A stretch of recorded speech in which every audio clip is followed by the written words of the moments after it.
Colleen, senior administration officials saying in briefings today that they are confident that Osama bin Laden was behind today's events. Why are they saying that? Well, we're going to talk to one of the experts, one of the few Western journalists who has actually met Osama bin Laden, Peter Bergen, writing a book on the man now, also our terrorism analyst. Thanks a lot for coming in. Intelligence sources have said repeatedly today they had no hint that this was coming. But you say there was, in fact, some foreshadowing at least. The bin Laden organization has a tendency of subtly insinuating actions in coming weeks. If you think back to the Africa embassy bombings, the two American embassies that were bombed in 1998, bin Laden had a press conference in Afghanistan 2 months before the bombing talking about good news in coming weeks. And then the embassy was bombed. If you remember the USS Cole attack last year in Yemen, there was a videotape floating around the Middle East in which bin Laden was wearing a Yemeni dagger, which he's never worn in previous photographs. One of his aides said we should attack military targets, U.S. military targets in Yemen. And there has been a videotape floating around the Middle East just recently, a 2-hour tape which lays out both bin Laden's general views and the tactics of his organization. And on the tape, bin Laden claims pretty directly responsibility for the Cole attack and says the victory in Yemen is just the beginning, calling for attacks on American targets. So he definitely implied in the videotape future actions. As a result of those implications, the United States took some efforts in the Middle East there was a security warning in Saudi Arabia. The embassy in Yemen was closed temporarily. FBI agents investigating the Cole were pulled out of the country. But clearly there was no indication that something was going to happen here. You said this tape was floating around the Middle East. What do you mean? Well, it was floating around in several. It emerged in Kuwait in June. A newspaper got hold of it. But then after that, it was put on the internet, and it was widely accessible on the internet. I was able to pull up my own version. And the tape is quite interesting in terms of the things that bin Laden says on it, and certainly the implication of future plans. Why is he the prime suspect in this particular series of events? But partly you've got to ask yourself who has the motive and who has the capability. Obviously he has the motive. He's hated the United States for a long time, and he seems to have the capability. This was obviously a very sophisticated operation. You needed people who were willing to commit suicide. We've seen suicide attacks by his organization in the Africa bombing and the Cole bombing. And also you needed commercial pilots. And did he have those, or did he train those, recruit them? We know that in the past he's had commercial pilots on the payroll. He's had his own plane. He flew around from Sudan to Afghanistan. He was flying from Kenya to Sudan when he lived in that country. So he had at least 2 pilots capable of flying commercial jets at that time. Now, whether he was able to get 4 is an open question. Now, I heard some other terrorism experts citing some other possible suspects today. They named Iran, Iraq, and possibly some Palestinian factions. Would you cross all of those off your list? Well, I'd hate to cross anybody off the list, but I think in terms of the Palestinians, Palestinians have been very directed at Israeli attacks. If this was a Palestinian group, why didn't they just fly a plane into Ariel Sharon's residence? Iran has been looking for much closer links with the United States. Quickly, can they find him? Can they punish him, as has been promised by the President of the United States, or is that going to be a very difficult task? It's very hard to find somebody. You need information not about yesterday or even today. You need information about 2 hours from now, and that's very difficult information to get about a particular individual. Peter Bergen, thanks so much for joining us today. And a note about Washington coming in here a few hours ago. The city was absolutely silent. It's very eerie. There's little traffic. There are few pedestrians. Parts of the city cordoned off. The only thing that is there in great numbers, police. They are out in great force this evening here in the nation's capital. Jim, back to you.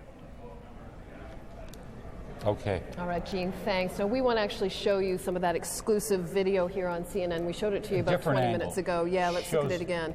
This is the second plane. Watch carefully from the left.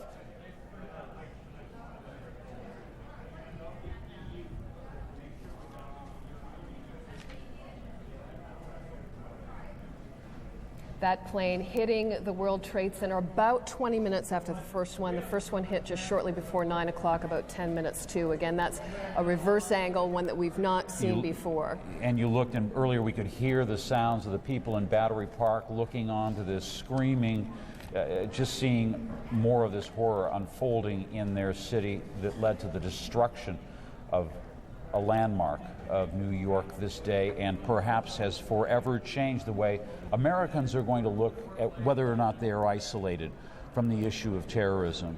this has changed a lot. Yeah, as one member of government said earlier today, the days of talking about terrorism for the United States, he said, are over. There was a lot of reaction from all around the world, reaction coming in the form of shock, dismay, and sympathy for the American people. Israeli Prime Minister Ariel Sharon declared Wednesday a day of mourning in Israel.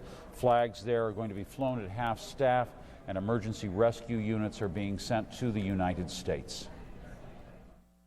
The fight against terror is an international struggle of the free world against the forces of darkness who seek to destroy our liberty and our way of life.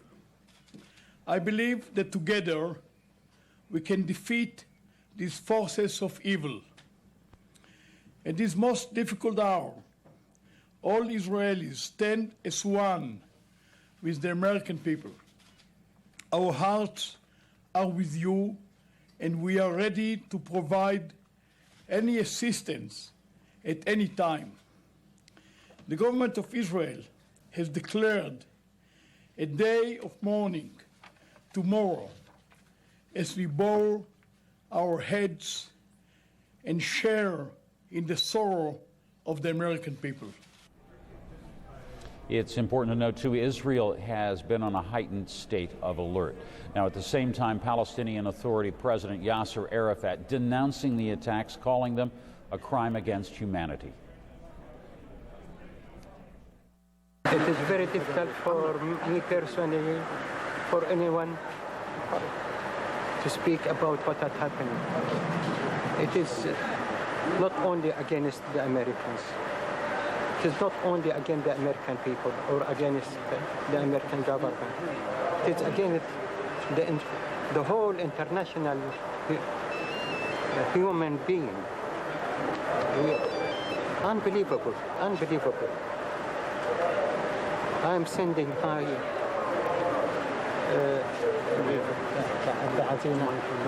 my condolences for President Bush, for his government, for his American people, for this unbelievable disaster what happened. This is touching our hearts, and it's very difficult to explain my feelings, my pain. God help them, God help them, God help them. Arafat offered help in tracking down those responsible. Several radical Palestinian groups, including Hamas and the Islamic Jihad, have denied any involvement. All right, let's talk a little bit now about the reaction in Europe. European leaders unanimous in their condemnation of the attacks. British newspapers all carried pictures on the front page of their morning edition. Messages of condolences and expressions of support poured in. This is not a battle between the United States of America and terrorism, but between the free and democratic world and terrorism.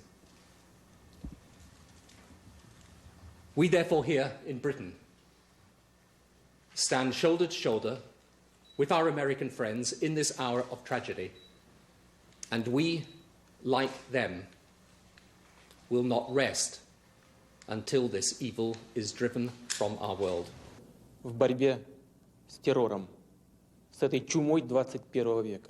It is an impudent challenge thrown down to all humanity, at least to civilized humanity.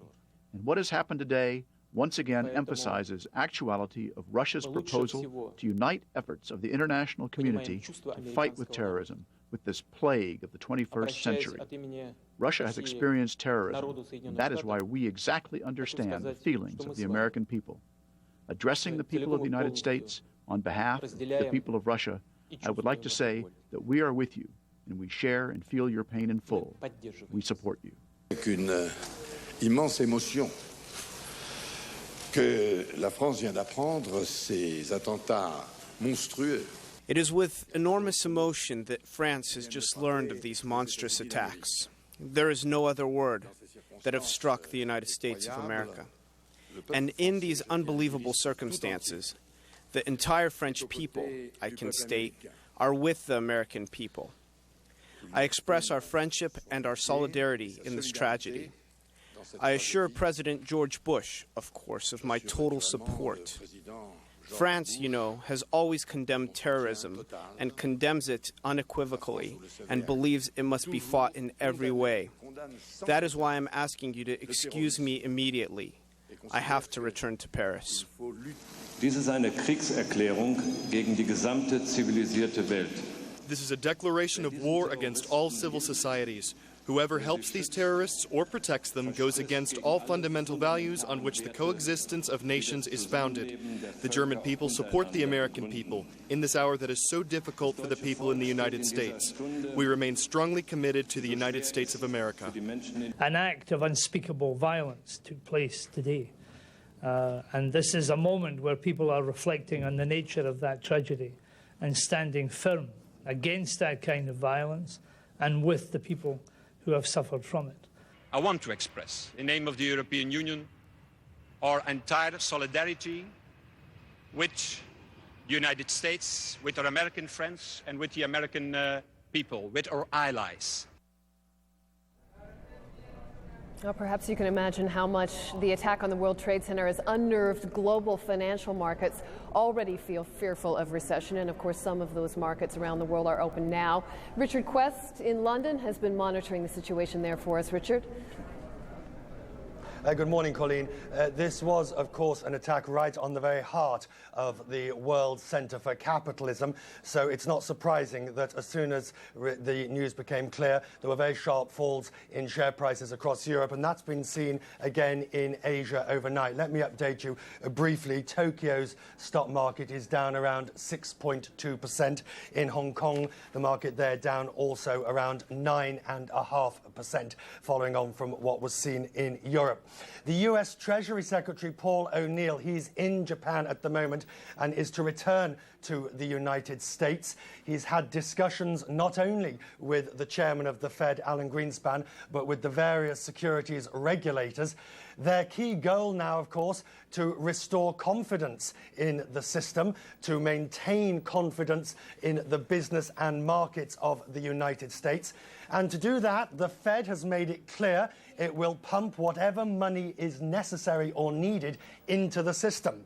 I understand that discussions have taken place about not only providing cash to ATMs, to banks across the United States, where there may be massive withdrawals of cash from people worried about being able to have access to funds, but also the Fed will be standing behind companies, banks, in case there's some form of credit crunch. That's what could cause the recession in the US. CNN's Richard Quest, thanks very much in London. Jim?